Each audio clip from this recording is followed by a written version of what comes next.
வாழ்க்கையில் நம்பிக்கையற்று இருக்கிறீர்களா? பிரச்சனைகளில் சிக்கித் தவிக்கிறீர்களா? பிரச்சனை இல்லாத மனிதர்களே இருக்க முடியாது என்பதுதான் உண்மை. கர்மவினை என்ற ஒன்று தொடரும் வரை நிச்சயம் துன்பங்களும் இருந்தே தீரும். அதை பக்தியும் ஒழுக்கமுமே மாற்ற முடியும் என்கின்றன ஞான நூல்கள். பக்தி என்றால் புனித யாத்திரைகள், பெரும் சடங்குகள் என்பன மட்டுமில்லை. எளியவர்களுக்கும் எளிதாக கிட்டும் அமைதியே ஆன்மீகம். அதை கிடைக்கச் செய்வதே தூய பக்தி. அந்த வகையில் வணங்கவும் வடிவமைக்கவும் எளிமையாக இருப்பவர் கணபதி. எளிமையான மூர்த்தி, வலிமையான கீர்த்தி கொண்ட முழுமுதற் கடவுள் இவர். இவரில்லாமல் எந்த வழிபாடும் இல்லை என்பதுதான் இவரின் சிறப்பம்சம். கோயில் என்றில்லை, குளக்கரை, அரச மரத்தடி என எங்கும் எளிதாக இவரை தரிசிக்கலாம். கொஞ்சம் அருகம்புல் வைத்துக்கூட இவரை வணங்கிக் கொள்ளலாம். எளிமையே வடிவான இவர்தான் துன்பப்படும் எல்லா ஜீவன்களுக்கும் ஆறுதலும் அமைதியும் வழங்கும் முதல்வனாக மூலப்பொருளாக விளங்குகிறார் என்பது நம்பிக்கை. எளிமையான இந்த கணபதியே பிள்ளையார்பட்டியில் அதிர்ஷ்டம் வழங்கும் சிங்கார செல்வ கணபதியாக விளங்குகிறார். தன்னை நாடி வரும் பக்தர்களின் செல்வ நிலையை உயர்த்தி கற்பகத் தருவாக இருந்து அருள்பவர் பிள்ளையார்பட்டி கற்பக விநாயகர். யோக கணபதியாக இங்கு அருளும் விநாயகர் இங்கே திருமகளின் அம்சமாகவும் அருளுகிறார் என்பது ஐதீகம்.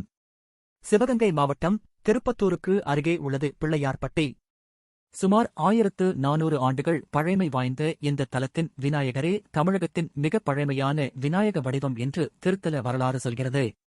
குடைவரையாக அமைக்கப்பட்ட இந்த கோயில் கணபதிக்குரிய 6 படை வீடுகளில் 5ஆம் படை வீடு எனப்படுகிறது. நகரத்தார்களின் 9 கோயில்களில் பிள்ளையார்பட்டியும் ஒன்று. பிள்ளையார்பட்டி சிவத்தலமே. ஆனால் சிலபல ஆண்டுகளாக கணபதி வழிபாட்டுக்குரிய கோயில் என்பதாக பெயர் பெற்று விளங்குகிறது. ஈசனுக்குரிய 4 மருதூர் அர்ஜுனம் தலங்களில் இதுவும் ஒன்று. மற்றவை திருப்புடைமருதூர், திருவிடைமருதூர், மல்லிகார்ஜுனம் எனும் ஸ்ரீசைலம். வலம்புரி நாதர், தேசி விநாயகர், வரத கணபதி, கற்பகக் களிறு, கற்பகப் பிள்ளை, கற்பக மூர்த்தி, மருதங்கூர் அரசு, கற்பக விநாயகர், அதிர்ஷ்ட கணபதி, நவகோள் நாயகன், முதல் பிள்ளையார், கணேசபுரேசன், மருதங்கோர் ஈசன் என பல திருநாமங்கள் உள்ளன. கருவறையில் அமைதியே வடிவாக 6 அடி உயரத்தில் 2 கரங்களுடன் பாச அங்குசம் இல்லாமல் காட்சி தருவார். இடது கரத்தை கடி ஹஸ்தமாக இடையில் வைத்து வலது கரத்தில் மோதகம் கொண்டு அருள்பாலிக்கிறார். அது மோதகம் இல்லை என்றும் சிவலிங்க மூர்த்தம் என்றும் சில சிற்ப வல்லுநர்கள் குறிப்பிடுகின்றனர். வலது தந்தம் நீண்டும் இடது தந்தம் குறுகியும் துதிக்கையை வலப்பக்கம் சுழித்து வலம்புரி விநாயகராக காட்சி கொடுக்கிறார்.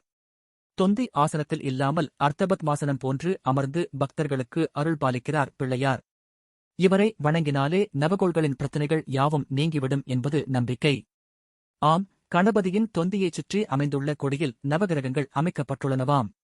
அவை கணபதியை தரிசிக்க வரும் பக்தர்களுக்கு நன்மையே பயக்குமாம். இந்த கோயில் முதலாம் மகேந்திரவர்மனால் உருவாக்கப்பட்ட முதல் குடைவரை கோயில் எனப்படுகிறது.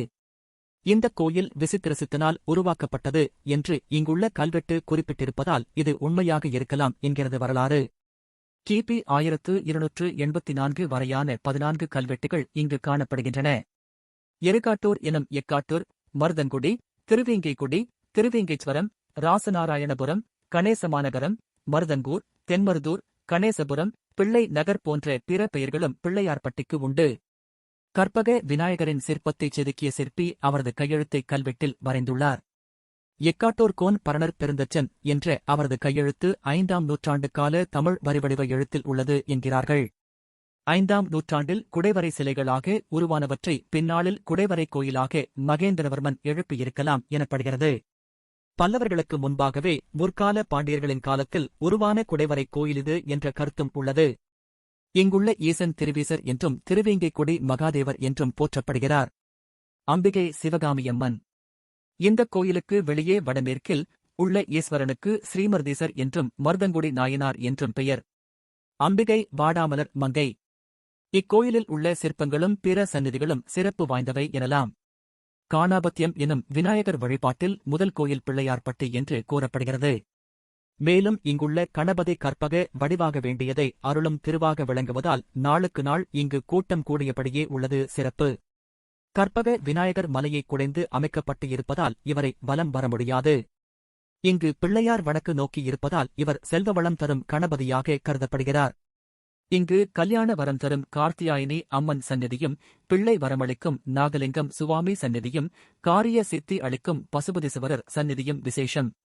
பிள்ளையார்பட்டி கற்பக விநாயகர் சிவ பூஜை செய்யும் கோலத்தோடு வீற்றிருப்பதால் இங்கு மந்திர தீட்சை பெறலாம் என்பது சிறப்பு. இங்கு மந்திர உபதேசம் பெற்று ஜபம் செய்து வந்தால் அதன் பலனை விரைவிலேயே அருள்வார் ஸ்ரீகற்பக விநாயகர் என்பதும் பக்தர்களின் நம்பிக்கை. சரியாக படிக்க முடியாத பிள்ளைகள் இங்கு வந்து வணங்க நல்ல அறிவும் தெளிவும் பெறுவர். குழப்பத்தோடும் இருப்பவர்கள் இங்கு வந்து வணங்க நல்ல தீர்க்கமான முடிவை எடுப்பர் என்பதும் இக்கோயிலின் சிறப்பு. சதுர்த்தி விரதம் இருந்து அதை நிறைவு செய்யும் பக்தர்கள் பிள்ளையார்பட்டி வந்து விநாயகர் சதுர்த்தி நாளில் உண்ணா நோன்பு இருந்து கும்ப ஜபத்தில் கலந்து கொள்வர். அப்படி கலந்து கொண்டால் கேட்ட வரம் கிடைக்கின்றன என்பது பக்தர்கள் கூறும் சத்தியவாக்கு. மற்ற எல்லா நாள்களிலும் இங்கு வந்து பிள்ளையாரை வணங்கினால் வேண்டியது கிடைக்கும் என்பதும் நம்பிக்கை. அப்புறம் என்ன வாழ்க்கையில் விரக்தி, சோகம் என்று தவிக்கிறீர்களா? உடனே பிள்ளையார்பட்டிக்கு போறீங்க. தெம்பா வரீங்க.